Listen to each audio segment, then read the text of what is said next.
শোনেন, আমি আপনার কিছু কথা বলতে চাই। আমার ভালোবাসার মানুষটা, আমার প্রিয় মানুষটা, ঠিক তো? আমি আপনার কিছু কথা বলতে চাই।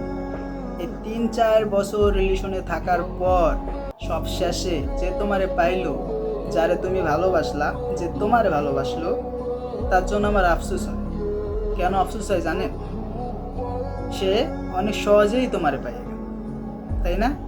আর আমি এত বছর রিলেশনে থাকার পর, এত ভালোবাসার পর, এত কিছু করার পর নিজের রক্ত দিয়ে তোমার নাম পর্যন্ত লিখছি, তাই না? নিজের রক্ত দিয়ে তোমার নাম পর্যন্ত লিখছি। আর তুমি বলছিলা যদি পারলে বুকে নাম লিখে দেবে, আমি বুকেও নাম লিখে দেখাইছি। আর তোমরা মেয়েরা এই সত্যিকারের ভালোবাসার অবহেলা করে যে সাইডে চলে যাও না, এর জন্যই তোমাদের পরে পস্তাতে হয়।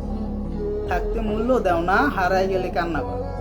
অবহেলার শিকার হয়ে যখন ছেড়ে চলে আসি, তখন তারাই আবার আমাদেরকে বেঈমান, ধোকাবাজ, ঠকবাজ, প্রতারক বলে, তাই না? আজ বুঝবা না, বুঝবা পরে। আর যে তোমার সবশেষে পাইলো না, তার আমি একটা কথা বলতে চাই। কি কথা জানো? যে ভাই, তুমি কি জানো যে তারে হারাই ফেললে কতটা কষ্ট লাগে? তার একটা নজর না দেখতে পারলে কতটা কষ্ট লাগে? তারে লুকাই দেখতে কিরকম লাগে? আমার অনেক কিছু তার সাথে আমার ঘষছে, হইছে। আর একটা কথা, সে আমার জড়াই পর্যন্ত ধরে বলছে যে সে আমার ভালোবাসে। আর এই ভিডিওটা যদি তোমার কাছে যায়, ঠিক আছে, তুমি তারপর আরে ভালোবাসো।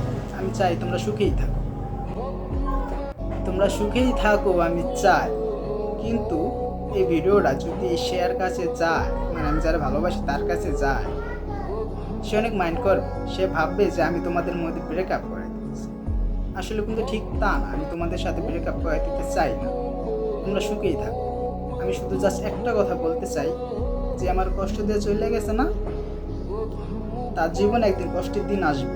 আর সে তখন বুঝবে যে কারোর সাথে মিথ্যা ভালোবাসার অভিনয় কইরা এতগুলা বছর তার জীবন থেকে নষ্ট করে দিয়া তার সাইডে চলে আসলে সেই মানুষটার কতটা পরিমাণ কষ্ট হয়, সে তখন বুঝবে, যখন তার সাথে এরকমটা হবে।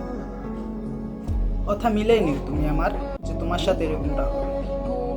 আর তোমার জীবনে অনেক কিছু থাকবে, টাকা থাকবে, গাড়ি থাকবে, বাড়ি থাকবে, সুন্দর পুরুষও থাকবে, মেনে নিলাম সবই, তোমার জীবনে সব কিছুই থাকবে ফিটফাট, তাই তো?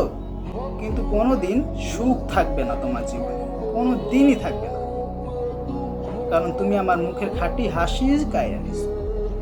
তুমি আমার সাথে ভালোবাসার অভিনয় করে আমার জীবনটা নষ্ট করে দিছো। আমি এরকম একটা পোলা যে আমি আমার জীবন নষ্ট করে দিই, ঠিক তাই না, তা কিন্তু না। আমি তোমার বলতাম না যে তোমার না পাইলে আমি মরে যাবো, ওগুলো ঘোড়ার ডিম। তুমি চলে গেছে, যাও, তাতে আমার আফসোস নেই। আমার জীবনে নতুন মানুষ আসবে, আর আসার পর আমার মন থেকে তোমার ভুলাই দেবে। তুমি যেরকম অন্য মানুষ পাই আমার ভুলে যেতে পারছো, আমি আবার নতুন মানুষ পাই তোমার ভুলে যেতে পারবো। শুধু আফসোস এই জন্যই হয় যে আমার রক্ত দিয়ে কিনা তোমার মতো একটা বেইমানের নাম লিখছিলাম আমি। বেইমান, যার নাম আমি লিখছিলাম নিজের রক্ত দিয়ে। আর প্রত্যেকটা ছেলেকে একটা কথাই বলতে চাই, যে বেশি প্রকাশ করার কোনোই দরকার নাই। তুমি যদি কাউকে ভালোবাসো, বেশি বেশি প্রকাশ করলেই তোমার এসে অবহেলা করবে, সাইডে চলে যাবে, তোমার এসে কান দেয়। এটা মেয়েদের অভ্যাস। আর আমি বলার কিছু নাই এখন, ঠিক আছে? জাস্ট আমি এখন খুব, কি বলবো, বলার কিছুই নাই। যদি আমি সে পোলাটারে পাই, তারকে আমি জিজ্ঞামু যে ভাই, কিরম করে ভালোবাসলে যে একটা মানুষ সাইডে চলে যায়, কিরম করে ভালোবাসলে তারে পাওয়া যায়। আমি কোনো সিস্টেম বাদ রাখি নেই ভাই, তারা ভালোবাসা অনেক ফিলে ভালোবাসি। ওই বললাম না, সে আমার জড়াই ধরেও বলছিল ভালোবাসে। আমার কাছে সে আই লাভ ইউ শোনার জন্য অপেক্ষায় থাকতো, যে আমি তোর বাসায় কখন আসবো। ও সরি, বাসায় না, তার আমি বলবো যে আমি তোমার ভালোবাসি, সে অপেক্ষায় থাকতো। বাট এত কিছু খুললে বলার এখানে কোনোই দরকার নেই, তাহলে অনেক কিছু করতে। বাট শুধু তোমার জন্য আমি ভিডিওটা বানাইছি। ভালো থাকো, সুখে থাকো। একজন হাসি কেড়ে নিছো না, তুমি সুখেই থাকো, অনেক সুখে থাকবা। বাই।